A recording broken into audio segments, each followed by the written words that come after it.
Hi crafty friends, it's Tracy Hines, aka Nanner Banana, and in today's video we are going to make our first piece of ephemera for the Edith Holden journals that I did the tutorial on. I'm making these journals for a craft fair, but these would be super cute for gift giving to friends and things like that, or to use yourself.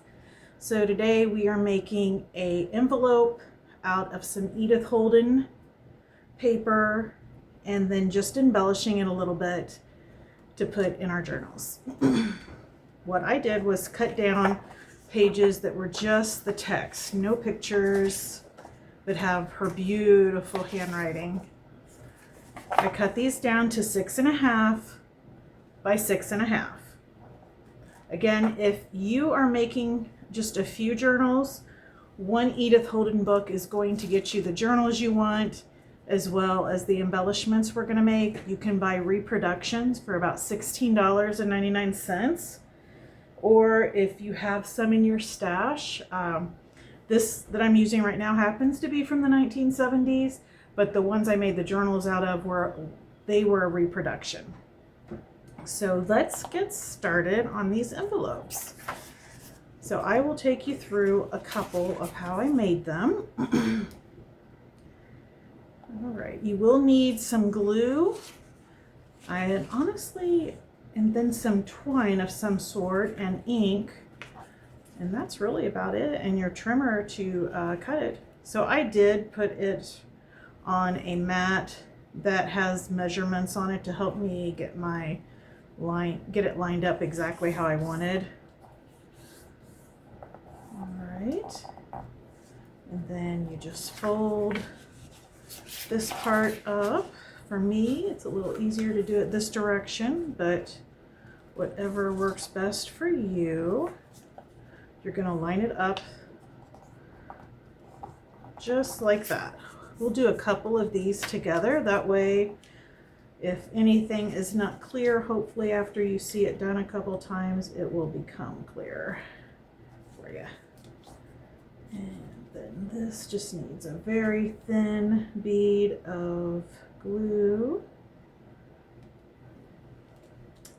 I usually use Fabri-Tac when I'm filming, but when I'm not filming, I use PVA a lot because I have so much of it. I buy it by the gallon for $15.99 at Menards, and that's how I get my PVA glue. That is the cheapest glue I can use with junk journaling, and whenever I come across a good deal like that, I like to share with you guys, because I know for me, I probably spend, I don't want to exaggerate, but I probably spend close to $40 a month just on glue, between glue sticks and liquid glue, that sort of thing.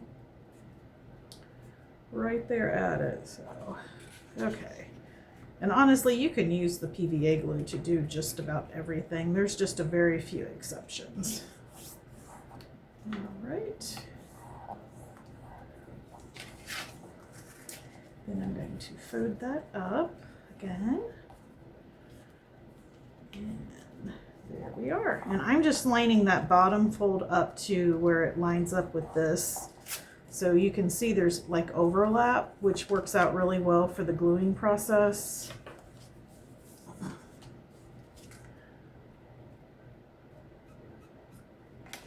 right.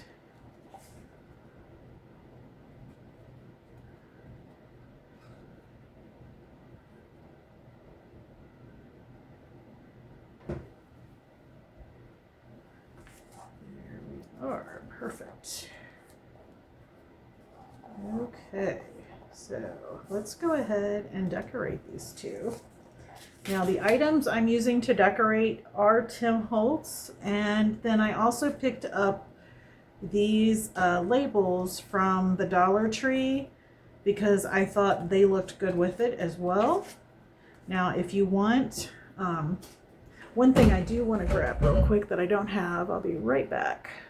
My corner rounder. On this one, if you notice, I rounded the top, and I do like how that looks. So we will do that.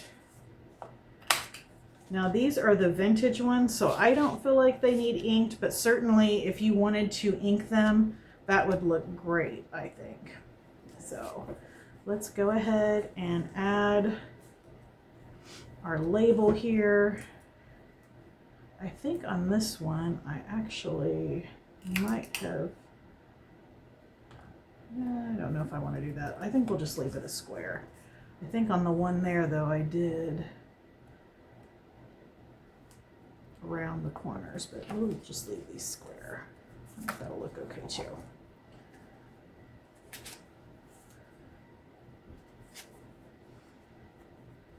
So I've been working on the Dollar Tree Junk Journal Challenge, and so of course that's got me looking at Dollar Tree supplies differently. And I had picked these labels up to make some ephemera to use in my Dollar Tree journals. And when I was coming up with this idea, I just thought this looked really neat and added another neat layer. Okay, so let's get some more focal points.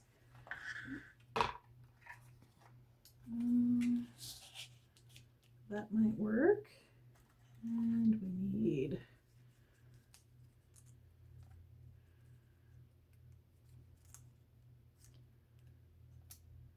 just use those two.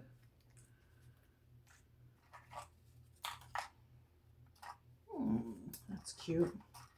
Like, this is not Tim Holtz, but I'm still going to use it. I think that'll look cute. I probably will ink those.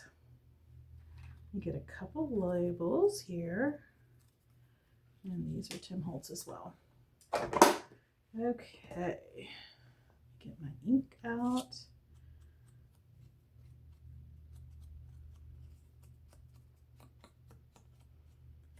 And I'm sure I picked these up at Hobby Lobby. That's usually where I get a lot of my items from.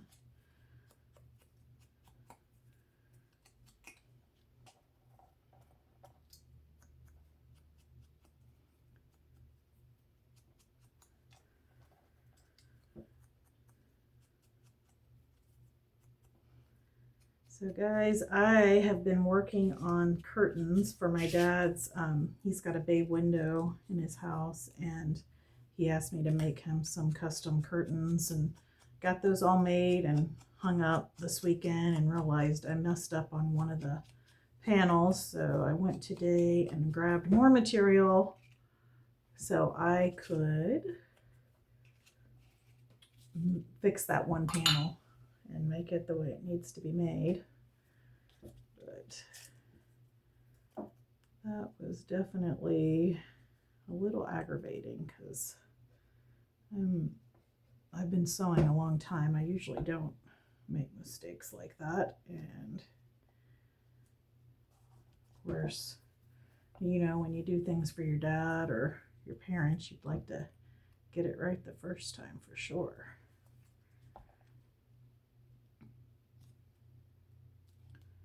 All right, there's that. And you could stop there if you wanted, but I think I'm going to go ahead and add this second label. I think all the layers make it look neat.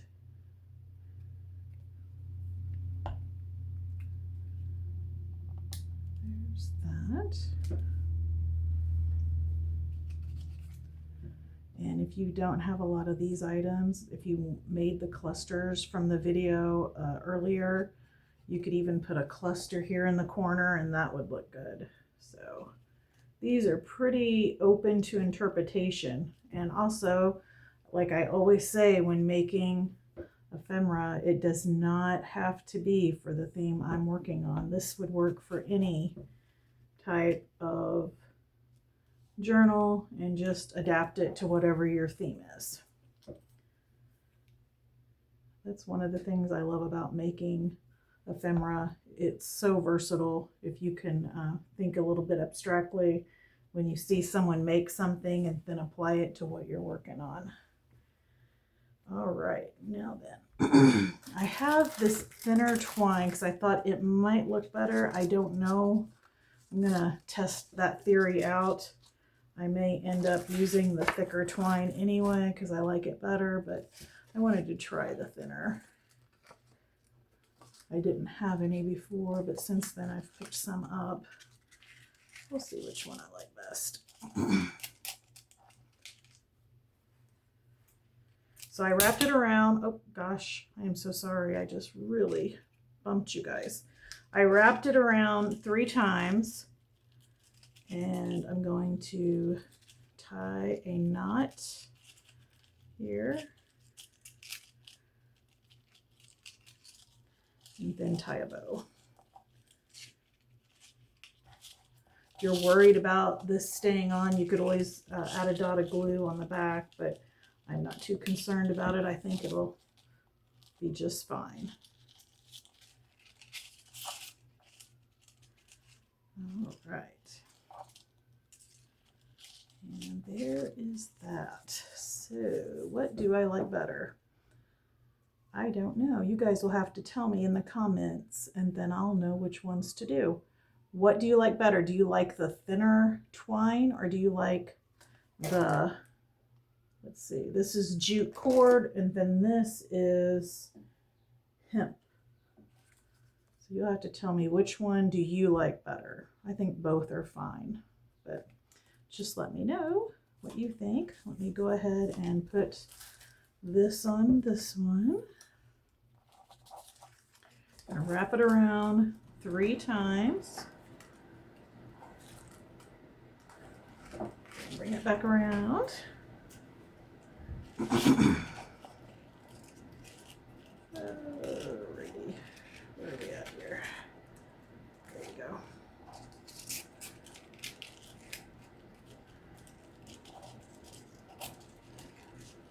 Alright, let me tie a knot.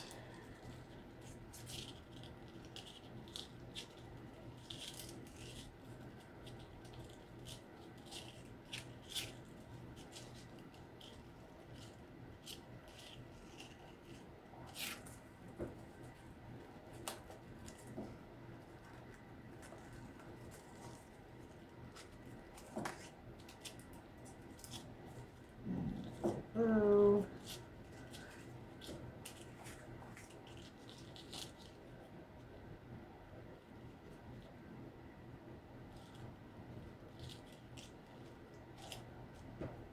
Trim this a little bit. There we go. Move that up just a hair.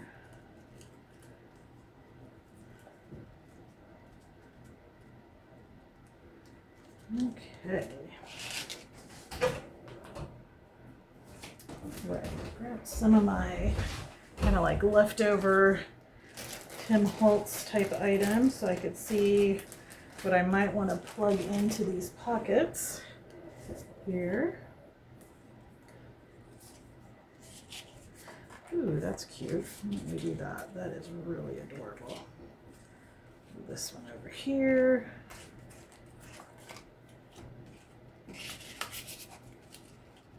Okay, there's that. This one has stuck a little bit with the glue, so let me pull that out.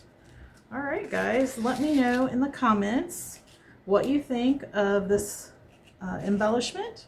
Do you think you'll be making one? And do you like the jute cord or the hemp? All right. Well, guys, thanks for watching. Don't forget to keep it cute, keep it crafty, and keep making something out of nothing. Bye.